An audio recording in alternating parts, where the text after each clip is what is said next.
Hi, everybody. We're back here on Built by Educators. Today we are going to be working and talking with Wayne Splettstoeszer. We're going to start that over. Good afternoon, everybody. We start off with a laugh. Um, Mike's back here with your Built by Educators podcast. We're honored to be joined today by Wayne Splettstoeszer. He is the director of instrumental music and music technology at Torrington High School in Connecticut for nearly 30 years. Under his direction, the THS band has earned more than 60 first place awards and performed in three national parades in Washington, D.C. His music technology program has been recognized nationally, and the curriculum he has built is now used by 100 schools across the United States, Canada, and Australia. Wayne is the Connecticut State Chair of the American School Band Directors Association and has presented across New England on music technology and preparing new teachers. He was named a 2023 Grammy Music Educator Award semifinalist and has been honored as Teacher of the Year at both the school district, the school and the district level. Tonight, he joins us to talk about his career and the impact music has on students of every age. Wayne, thank you for making the time for us here today. Yeah, thank you for having me. I'm ready to just jump in because I am fascinated by your background. I don't know that you could fit anything more on your resume because there's quite a bit here. But the one thing that stood out to me, and the first thing that stood out to me, is you have been at your job for 30 years. 30 years in the same place. So I'd love to start with Mhm. what's kept you there, and what does that kind of longevity let you build that you can't build in a few years? That's a huge question. When I first started, I spent 2 years at another school teaching high school. So I've only taught high school out of college. And then I came to Torrington in 1996. And at that time, I was still a young teacher, only in like my third year out of college. And the program at Torrington was very shambles. There wasn't full-time high school music teacher. The person was part-time, so I spent half the day at the elementary school and half the day at high school. The program was just not consistently built over the years. So as a new teacher, it was kind of a great situation because I'm still learning how to be myself, and I got to learn the school community and learn the town and learn the kids and everything. So baby steps were really very good, because the program made some growth. Why I stayed there? It's I just love it there. I mean, I grew up in a city situation. I love working with city kids. I've had offers to go to other places, and the grass is not always greener. There was never any good reason to leave. Yes, some of them may have been for more money, but you know what? At the end of the day, it's really not about money. It's about the situation you have, and the students you have, and the community, and administrators. I mean, I'm going to be teaching there. I've just finished year 29, be 30 years next year, and I've lost count at the amount of principals and assistant principals we've had over that time. And anybody that's been teaching for a long time, we all know we're going to outlast them all. So, but the main reason is I just love this school. I love the kids. They've given us a lot of leeway to build the program over the years, and we've had a lot of great people that have helped build the program. It's not one person. It's not me. It's the middle school teachers, the elementary teachers. It's the administrators throughout the years that have seen what music can do for the kids. It's the parents that support the kids and realize, wow, my kid's never really been excited before, but now they're excited about band or music tech. And the success just builds upon success, but it's also consistency. I've been there for a long time. They know how I run things. Our middle school band director has been there a long time. We work very well together, so we are a unified front. Other teachers that have come and gone in the district, we've been very lucky. We've all had the same vision on it's all about the kids and having the kids have the best possible experience. The great part about music is it's for everyone. You don't need to have an extensive music background. I've taken beginners in high school. I've taken seniors who've never played anything a day in their life. They just want to be a part of it. So they learn an instrument and they come in and they just loved it. And years later they go, God, I wish I joined earlier. So I mean, music is the eternal melting pot. everybody can have success with music. Yeah, look, I'm already going off script because I've heard you say a couple things, and as we all know, this BBE podcast is it's really not all that scripted. So I heard you say a lot of things, and one thing I would love for you to kind of recap for Mhm. maybe newer teachers or teachers who, I mean, let's face it, there are teachers out there who don't understand the importance of art and the arts, right? So I would Yeah. love for you to just kind of talk about the different skills that students acquire when they are part of an arts program. And I'm not talking about being able to read sheet music. I'm not talking about being able to position an instrument correctly, but the type of skills that they can use in other parts of school in life. Well, I think the biggest one is it makes them excited to be at school. It makes them excited to be there. It makes them want to come to school. In teaching high school, there are kids that, they just don't want to come to high school. They don't want to be in school. And they go, well, you know what? I got to go to band today, or I got to go to orchestra or chorus or whatever the case may be with music. And it gets them excited and makes them want to be in school. But the skills they learn in music, I mean, they learn collaboration, they learn problem solving, they learn how to work with someone else, not just themselves, work towards a group that's bigger than them, as an organization that's bigger than them. I always tell the story with the kids. I said, look, everything we do is out in the public. It's not like no one, the public doesn't come in and watch your math test. The science lab isn't out on live streamed, but yet every performance we do, we have an auditorium full of people. We're out in the public performing in some way, shape, or form. And that's elementary, middle, high school. That's not just relegated to high school. So music is the one thing that brings communities together, I think, more than any other subject in a school district, maybe second to sports, because it just brings everybody together. But the things that it gives kids a purpose. It gives them, study skills because you got to practice. Music is not something that happens overnight. You can't just cram for a test and all of a sudden be great at performing. So performing takes time. Performing takes dedication, but it takes a love, and the kids will have a love of music. And that in turn fosters all kinds of other things that make them want to be in school, be a part of a group, and want them to succeed. And I've had students, go out, graduate and go out into a million different areas of life. And most of them say, the skills I learned in music really helped me. And these are people that are doctors and lawyers and business leaders. They weren't even teachers. But music's that one thing that will always be with them for the rest of their lives, whether they perform again or not. It's always something part of them. As I listen to you talk, it there's so many things that come to mind.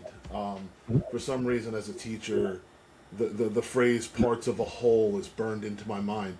Right? Mhm. I mean, everybody plays the part to a whole, and I think in music, you you come to a firm understanding of that because if if somebody's not playing their part, the music doesn't come together and it doesn't sound like it's supposed to sound, right? Mhm. I loved listening to you talk about like the collaboration piece, but another thing that you said, and a thing that I think, and I could be wrong on this, I don't know, but like a kid makes a mistake, plays a wrong note, push through it, you know, like, and it's a testing It skill happened. too, right? Right. Yeah. This is what I'm saying. Like you don't get stuck because Mhm. you play a wrong note. You play a wrong note, and you just move on.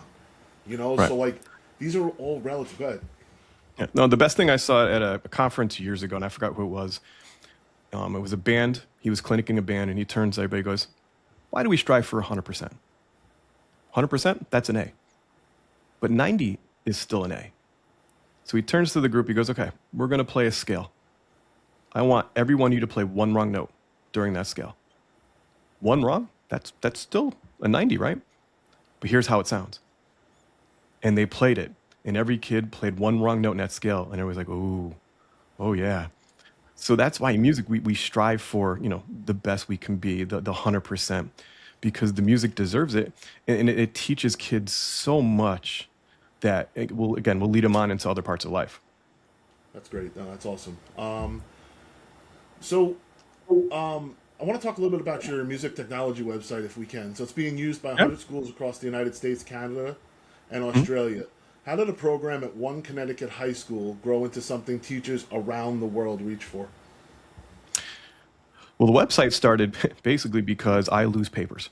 And back, I think it was 99, our district had a initiative that we all had to have a website because that was becoming the norm. The new thing back then was to build a website. So I built a website. And I just did it so I knew what I was doing the next semester so I could see what I've done. I didn't set out for the website to be this mecca where teachers come in and find stuff. I just did it so I don't forget stuff and I don't lose stuff because you can't lose stuff on a website. So over the years, it kind of just it grew and grew, and once the internet became a thing in schools and people started searching, high school music technology, whatever the case may be, my website would be one of the ones that popped up. The thing when I started in '96 was music tech was in its infancy. There wasn't a lot of schools doing it. I could not call the school the next town over. I couldn't go online and find stuff. I couldn't find things at conferences because no one was really doing it. So I didn't know what I was doing. I didn't know if it was right, if it was wrong. I just threw stuff against the wall and see what stuck. So as the website kind of just was there, because again, it was a district initiative, and I just would add more stuff for the kids and add more stuff for the kids. And all of a sudden it's become this thing now where teachers come to look for it. And now I have an educator page that I have lessons back, I think 10 years. They can go through my entire semester from beginning to end and see what I've done, how I did it. They can see what topics have stayed, what topics have gone, new things. Podcasting has exploded in my school since COVID. We do tons of remixing, sampling. Now we're doing a lot of DJing in class. So any technology class, regardless of what it is, it has to be relevant. If it's not relevant, it's not going to be worth anything in the kids' eyes. And it has to keep them engaged in what's happening, pathways and everything. In high schools, that's the big word is pathways. And, I show the kids, this class is a pathway to the music industry. You can do various things using the skills you use in that music tech class. You don't have to just be the talent. You could be the person you quote behind the glass. You could be the producer. You can be the promoter. You can be the engineer. And you just show them a wealth of things. And the best thing about using technology in the music class is any kid can have success with music technology. I've had all-state musicians sitting next to the average kid, sitting next to the captain of the sports team, sitting next to a special needs kids, sitting next to a kid who barely comes to school and likes to skip. And all of them can have success with this because music is relevant to them. And every kid has an ear. They don't have to have musical talent. They don't have to have a lot of lessons. I said, look, do you like music? You can tell what's good and what's not good. That's all I need. I don't need all the other skills at this point in time. I will teach you those things through the different vehicles that we use in the class. So over the years, I've seen remarkable things. With podcasting, we had a special needs student who had a speech problem, and he would talk too fast, and we would say, hey, slow down. And then we said, use your podcast voice. And that to him meant slow down. So he did the assignment and it was cool. And he had a para, one-to-one para. And next thing you know, his other teachers, the para go, hey, use your podcast voice in math. Use your podcast voice in science. And then his PPT at the end of the year, and I was in on it. And all the reports from the teachers are going, yeah, something happened about February, March. He started to slow down and we could understand him better. And that was just from a simple thing with a podcast saying, hey, just slow down, use your podcast voice. All music teachers have stories like this because music is that vehicle that can inspire and change kids' lives. Interesting. Also highlights and has nothing to do really with what we're talking about, but the how a good para can help a student too. Somebody who's able to really relate to the student. So I like that story a lot. Well, music is also a different type of class too. It's not a lecture class. It's not, let's read chapter 5 or everything. You're doing something. Music is hands-on. And for a lot of kids, that's what helps them. It's a hands-on thing. You're playing, you're using equipment, you're singing, you're doing stuff in class. And that's, engagement, differentiation, everything at its finest. So let's talk about that, right? So I would argue that a lot of teachers probably feel locked out of music and music tech because they think they need to be experts in the gear and the stuff that the kids use first, right? So for someone who wants to bring things into their music, into their class, right, like DJing or recording or production, right, where would you suggest that they start? I mean, the beautiful thing today is there are tons of resources out there. You can start by just searching, implementation, music implementation in the classroom. You can start by searching, DAWs, digital audio workstations, DJing. There are tons of resources, and there are tons of great people doing a lot of great things in all the different avenues. So you can kind of search out what you want to implement in the music class. If you're not a music teacher, there are still tons of things that you can do implementing music in the classroom. I did a session, I showed Incredibox. It's a website, it's a vocal beatbox site.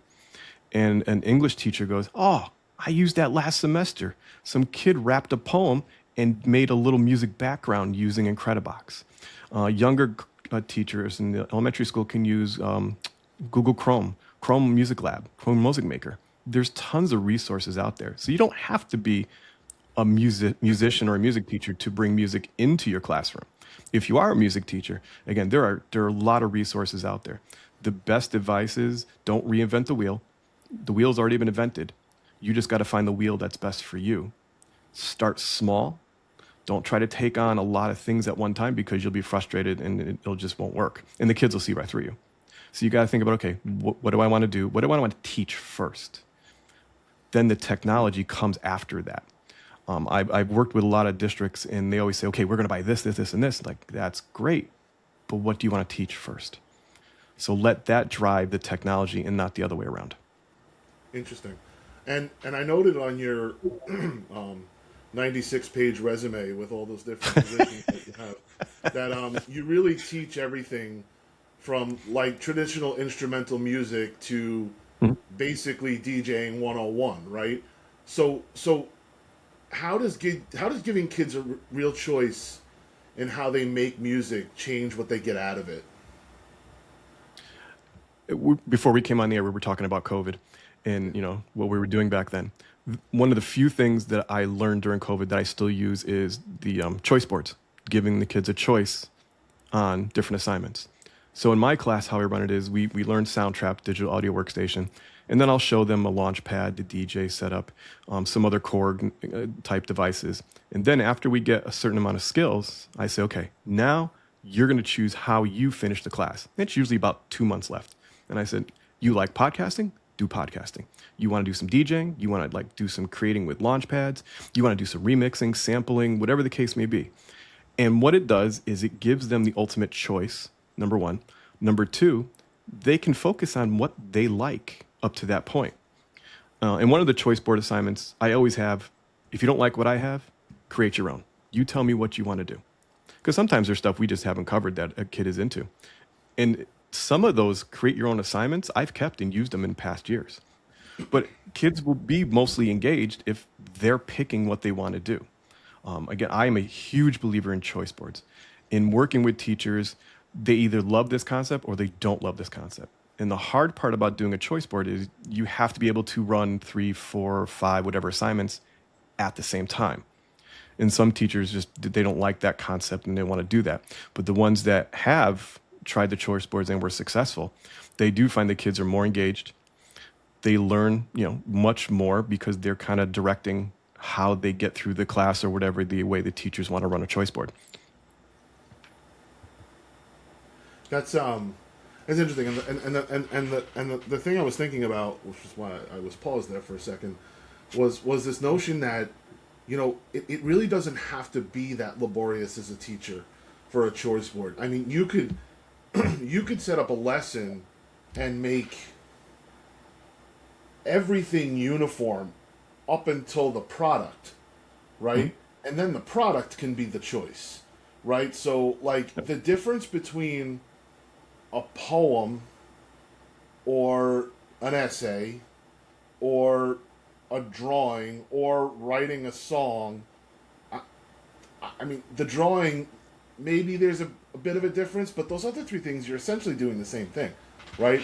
And the kids, they are motivated by different things, right? So I applaud that type of work. I think it's noble. I think it's the way to reach your kids, and I think you said it earlier. It's that engagement. It drives that engagement. They are now bought in. They want to be there.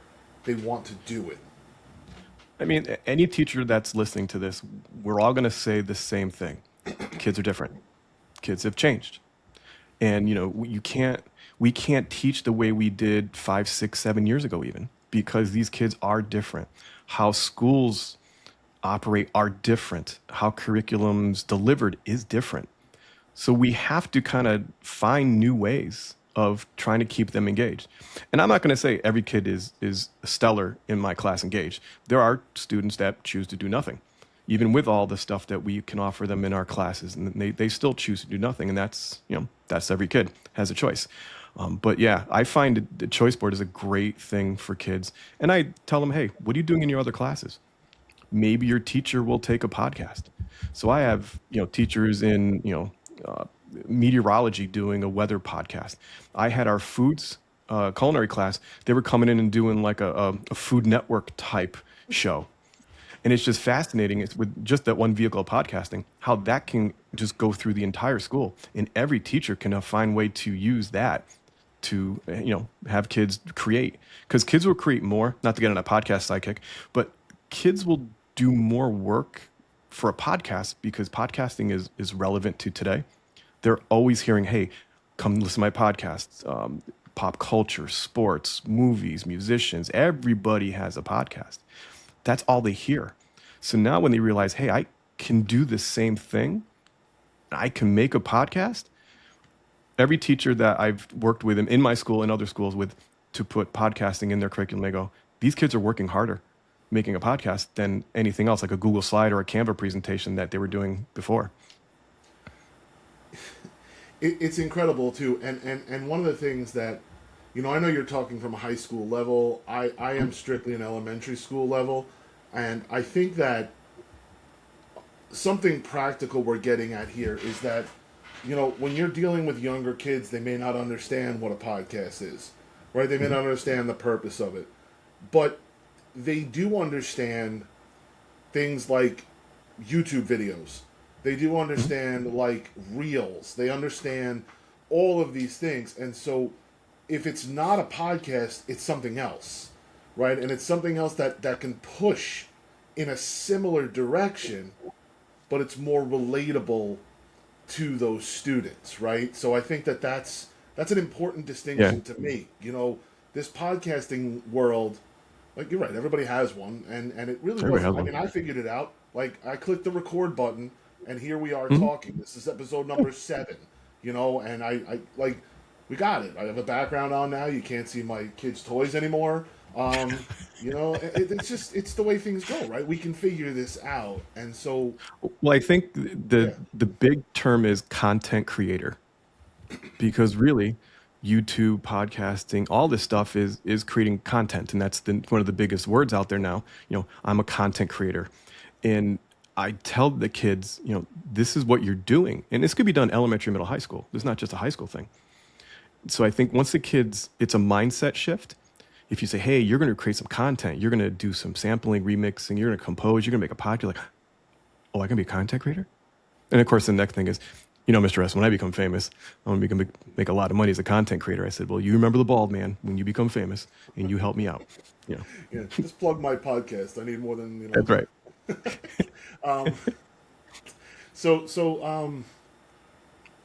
Here's an interesting one, right?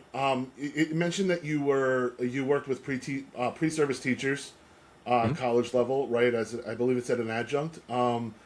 You're seeing people going into the teaching field, and you're looking at a group of people in front of you who assumably want to teach music, right? I don't know if yours was a music class or if it was just a general education class, but like, what was the thing that you told them, like that you love seeing in a young person learning music,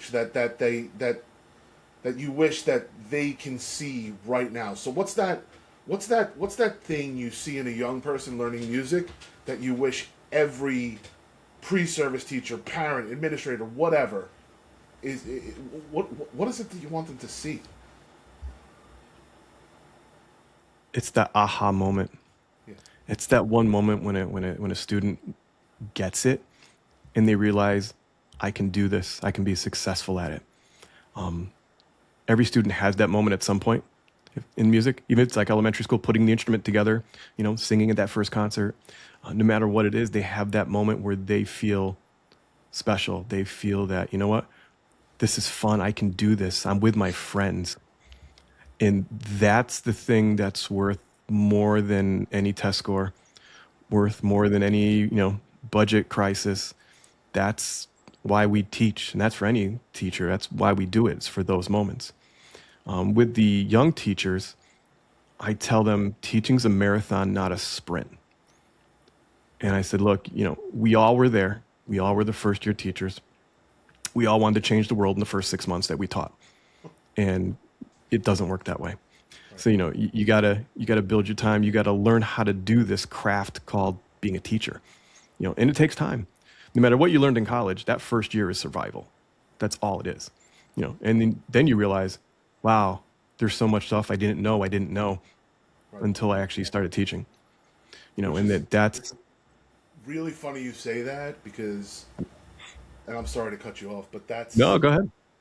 It's your part of podcast. the reason why Collab Ed came to be, right? Was we just broke ground on something we're called Emerge Ed, right? And that's focused on university students, on student teachers, and on first and second year teachers.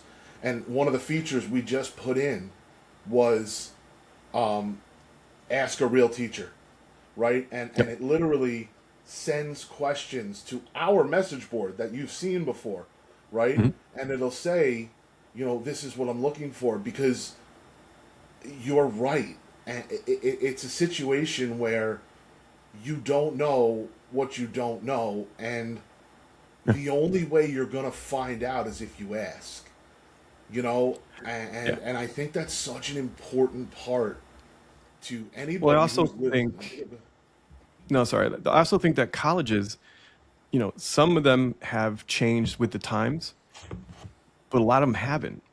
And they're still training teachers for, 10, 15 years ago. And they're not training them for today.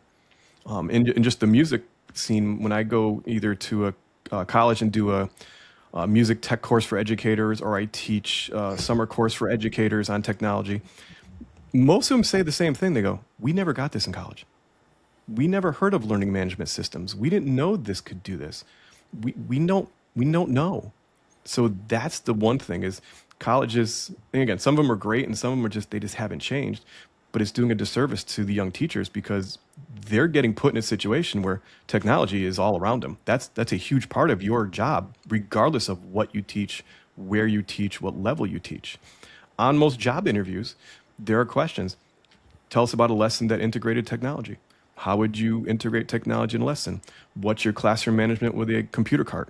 Just basic things that we take for granted now because we've been doing it, but the young teachers just don't have. So yeah, it's they don't know what they don't know. And my passion has been to get into the colleges and just talk to them, say, hey, this is what's happening today. This is the things you're going to have to know when you get out in 1, 2, 3, or 4 years. It's interesting. I share a lot of the same views as you, and what I'm noticing online recently is that the push seems to be to get schools of ed to do more stuff online, and I find that to be an interesting choice because yes, it's convenient, and yes, it may be what people want, but as somebody who practices in a classroom, I often think about what it would take to start a school of education where in your first year as a freshman, you were certified as a teaching assistant. Your learning was done from 8 to 3, and then you have a class at the end of the day with people who are with you, and then that can be online. or something like that. Like I would almost advocate for the exact opposite, where it's more time learning along the lines of being hands on. And when you look at some of the student teachers and they're, all right, well, 12 weeks, you're graduating. You know, Mm-hmm. you're in a classroom for 12 weeks. By the way, the 12 weeks is split 6 and 6 between two Mm-hmm. different grade levels. Um, it, it, it's a rush, you know, trying to finish up classes, trying to do all this. And so I hear you, and I think that there's room for it. And if I were ever in charge of a school of ed, I think that would be my push. Is like, we're gonna train you to be a Mm-hmm. teacher, you know, and there's something to that in this day and age. Anyway, Well, I think there's one big component that is always missing, and I tell every student teacher that I have, or any college class I talk to, I said teaching's about two things, and I have them guess what it is, and they're all like curriculum, this. I'm like, even before all that, teaching's about personality and building relationships. hmm That's it. If you don't have relationships, you can't build those relationships. You don't have good classroom management. You don't have all this other stuff. So, and that's a lost art because all the kids coming out of college, they learn is, oh, I got to learn this learning theory and this and all this stuff that they crammed in my head and everything. And they got to be human. You got to relate to kids. I tell every student teacher, look, these kids do not care anything about your college career, what you've done, how well you've done it, where you've been, all that stuff. They want to know, are you cool? Can we talk to you? Can we relate to you? Then you can teach them anything you want after that. when was your last manicure? Your hair's different today, right? I mean, it's all the things that kids notice, right? It's exactly Ex- what they notice, exactly. right? I mean, yeah. But that's, I mean, if any new teacher or music educator or college education student is listening to this, that's what it's about. It's about having a personality in the classroom and trying to build relationships. Sure is. I agree with that 100%. So I'm about to say a couple of words right now that might make you cringe. I apologize for that, but Go ahead. budget votes. Hmm. So music programs, art programs, sports, they're often the first thing on the chopping block when budgets Yep. get tight. When you sit across from someone who sees music as optional, what do you say? Nicely, by the way. This is a Oh, radio nicely. connection Okay. Yeah. podcast. All right. Okay. Well, in that case, give me another minute. Um, as an administrator told me years ago, and he was pretty wise on the ways of the administrative world and everything. And he was in this profession a long time, and there was in our district there was going to be some music cuts, and he goes, "Look, the thing people we sometimes things get put up to see who complains the loudest." Because that's why, as administrator, I never put music or sports up to be cut because those are the first two groups of people that come out. Other administrators, they either don't understand what music can do because they have to worry about test scores and FTEs and all of this stuff. But I would say, schools have a problem with absenteeism. Well, if you have more music, kids will want to come to school. Test scores, of course, test scores are always important in every school. The more music you do, kids can learn better through music in the elementary schools. They can learn more things through music, through various vehicles of music. But I just think most administrators they're not music people, and it's low hanging fruit to them. They go, we can cut that music thing. It's fine. It's not on the test, as I was told one year. You're not on the test, so Yeah. yeah. Neither is the stuff like you see. It's funny in this day and age that argument carries no weight anymore Mhm. because you don't know what's on these tests. So like, I'm Yeah. not, I'm in teaching things that I think are going to be on the test, but they may not be. It depends on how that test writer was feeling when he wrote that test. Mhm. So it's interesting, and I really like your point about the music thing driving people into schools, right? Driving the kids to school, having something really spark their learning. Mhm. And one of the things that I thought about for a long time, and again, I'm at an elementary level, and Mhm. I am also was interested in the podcasting thing, and I wanted to figure out how it balanced, right? And so I was thinking to myself, and actually I started it, but this was right before COVID, actually, the two Mhm. months before. I was going to use podcasting as an avenue for like sharing what we're doing in school, right? I was Mhm. going to use like Instagram videos on this is how you add, this is how you subtract, right? And so Sure. like the kids would be following it, stuff would come in, and then you're now balancing their interests with things that they need. So Mhm. I don't know. There's a lot to that, and I don't see music as optional. As a matter of fact, two of the most brilliant educators I know that I work with are music teachers, and they are just they bring something to the room that I just don't know really how to describe it, but it's their presence, it's their relationship, it's their moving around the room, it's the kids are singing, they're up, they're playing, they're learning, they don't even know They're they're always learning. doing something. Yep. Yeah, and it's really phenomenal to watch. Well, I always say music teachers are wired differently than the regular classroom teacher, because number one, if you're doing an ensemble, you want as many kids as you want can have in that room. You know, no band director has ever filed a grievance because they have 50, 60, 70, 80 kids in that room. They're like, yeah, give me another 100 more. So, we embrace that because that's kind of how we're trained. When we have a band of 100, 150 kids in front of you and kids are doing what they got to do and there's no problems, the pacing is fine. Another teacher walks in the room is absolutely amazed because they may not be able to handle their 22.5 kids, but here you got 150 kids, elementary, middle, high school, and yet they got big loud things in their hands and drummers got sticks. Yet Right. they're all doing what they're supposed to do. They're all on task and they're all having a great time and learning. So, yeah. It's yeah, no, it's I hear you. And as another side story, it's really interesting to watch the learning. And I one of those music teachers actually was just talking to her yesterday about this. There was a mid-year. Our kids don't have a lot of time for music. They don't have a lot of, and she's does a band program between two schools.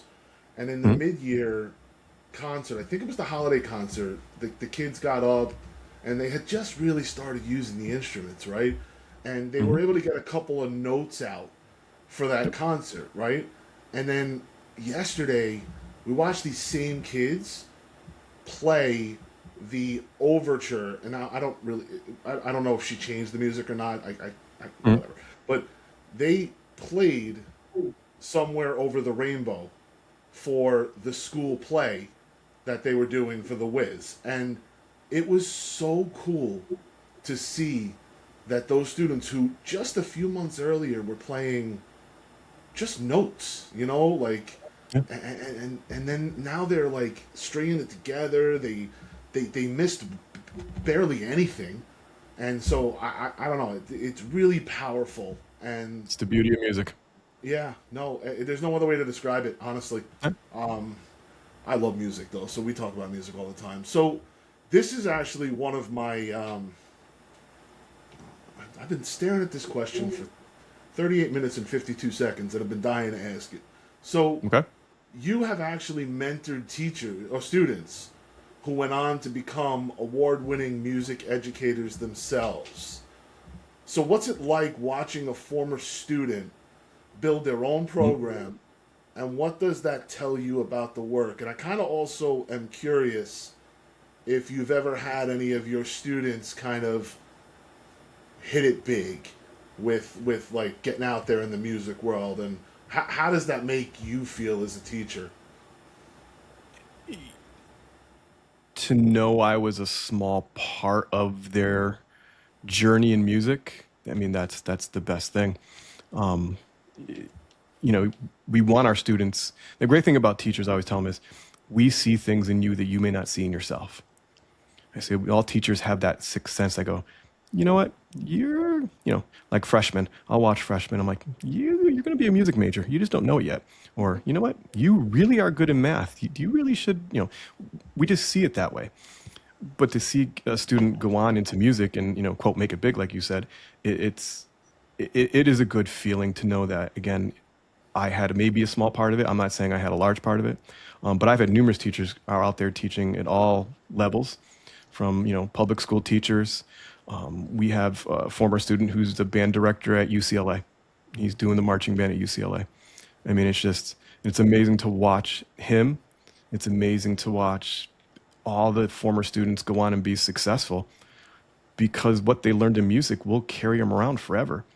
I mean, I say I have former students who are lawyers, very high-ranking people in the business world. And it's just amazing that music is the one thing, the memories of music, I'll bring them back together in that room again. And I always say, when you graduate, when you close that case for the last time, you stop singing that last note and you walk out of that building for the last time, all you have left are the memories. And the memories and the lessons that they learned through music is what will carry them for the rest of their life. Yeah, it's really it's so powerful, and when I listen to you speak about it, it just reinforces that each kid has something, and that I love the way you phrase that. We see something inside of you that you don't see, because that's true of every teacher. Mm-hmm. Right? I mean, I would Yep. go as far as to say, even outside of academics, it's like, we knew you could handle this in the classroom. We knew from day one that you were able to overcome this challenge, Mm-hmm. and it's really great to see you there, right? But I do want to go on something here, and I'm going to push on you a little bit, because you Sure. said that you were, you see some people make it big, and you love to know that you were a small part of that. I'm going to push off and say that you were probably a bigger part of it than you give yourself credit for. And here's the thing, right? This is something I'm trying to put out there, Mm-hmm. because I think it's worth noting, is that a lot of what we do as teachers goes unrecognized, right?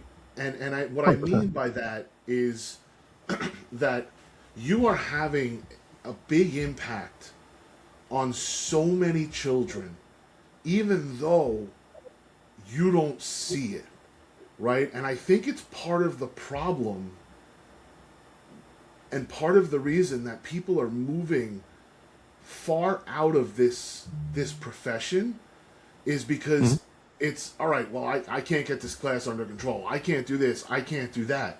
But you know what? Yeah. It's not the class. It's two kids or three kids, Mm-hmm. and the other 18 kids in that class, they look at you like you are a rock star, and you need to take credit for that, because I have a feeling. Look, I was musical in middle school. I was not very musical. I didn't make the band in high school, because it was insanely competitive, and I just wasn't that good. Um, Mm-hmm. and the teachers. I remember my middle school band teacher. And I remember everything she taught us, and I still see her sometimes at the parades, because she's still teaching in the same school district. And it's like, that person was really the reason that I pursued this. I played that instrument. I liked it. Mm-hmm. I stunk at it, but it was really cool to be part of something. And she pushed it there. So anybody who listens to this, I want you to hear that it's okay to give yourself the credit that you're due. And Wayne, for you, I think that that credit extends a little bit more than little part. You know, it sounds to me that somebody with your background, with your expertise, it sounds to me that that little is underselling yourself. That's just kind of where I'm at with that. Sorry. Well, I thank you for that. Um, I always say teaching is not about us. If we make it about us, then we're kind of in it for the wrong thing. It's always about what's in front of us.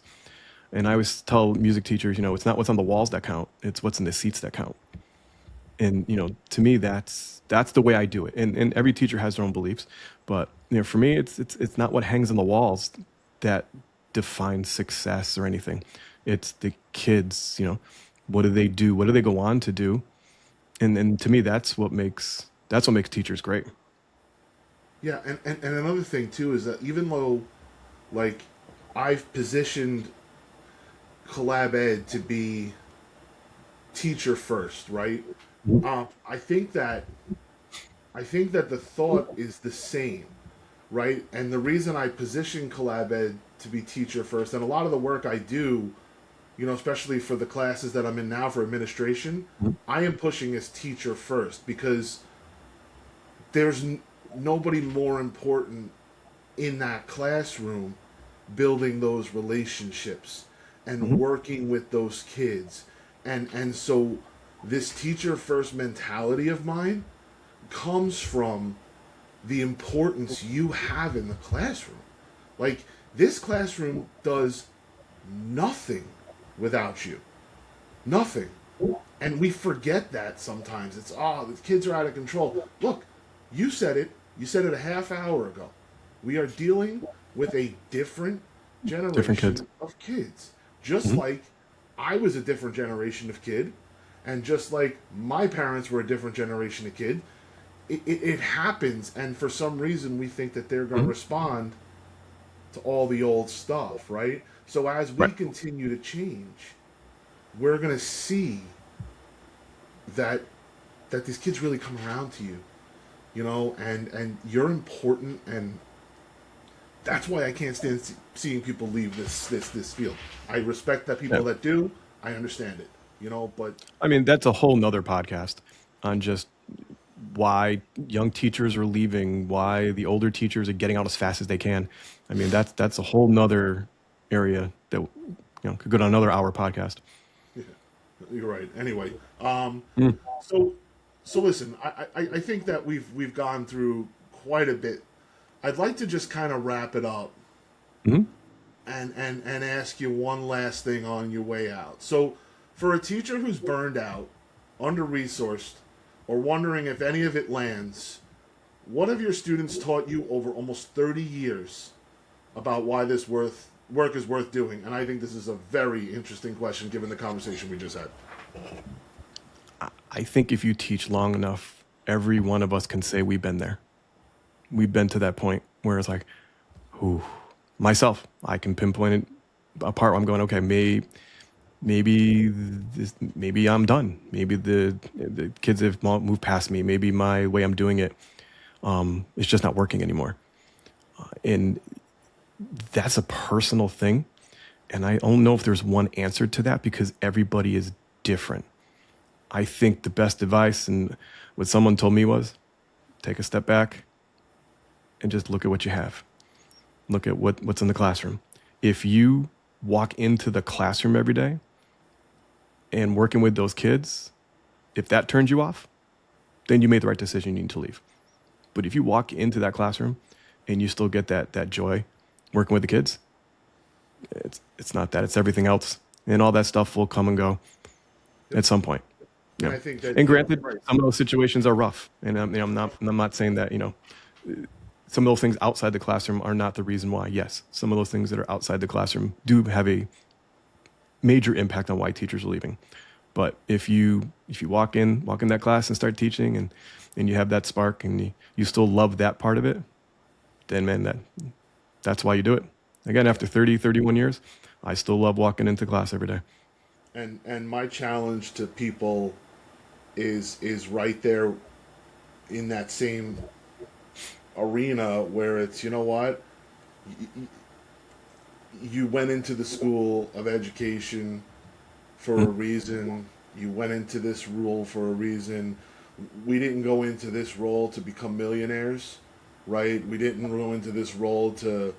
We went into this role to be change makers, to be influencers, and I think that taking a step back, exactly what you said, and looking objectively, looking around the room and saying, you know what, I don't love the circumstance, but when I Right. get time to work with these kids, nothing feels better. Then you're in the right spot, and just we just gotta find that joy again. Well, I think every every one of us went into education because we were inspired by someone. We had a teacher that inspired us that we look up to. We had a teacher that said, "You know what? You can do this." And that's the thing that we have to try to instill in our students. You know, not to say we walk in the classroom and go, "Oh, please love me. I'm going to change your life. Please love me." No, no, it happens organically. It happens over time, and it doesn't happen with every kid. But there will be kids that we can help in some way, shape, or form, and that's why we do this. Wayne, this has been a fantastic hour. I thank you so much for your time. No, thank you. This I was really fun. think that, yeah, no, this was great. Do me a favor, shout out your website. What's your Website, Torrington High School Music Department, thsmusic.net. On there, you will find my music tech classes. You will see the work I do with soundtree.com, and you will see all the professional development I do with colleges, school districts, and conferences. And you know what, Wayne, if it's all right with you, Mhm. if you could maybe email that to me, or if you want to Sure. go into Collab Ed under the message boards and maybe Yep. put that there, so that Sure. people can take a look at it and see it. Because look, if it's out there for, what did it say, 100 schools across the world, really, like, Yeah. then it might be something worth looking at. And from this conversation today, not only for music teachers, I think for teachers who may want to explore it and see what you do and see how you do it. So yeah. So anyway, thank you so much for your time. No, thank you. I really This was enjoyed fun. this, and I hope that you enjoy your summer. Yeah, coming soon. Yeah. Thank you so much. All right. Thank you, man.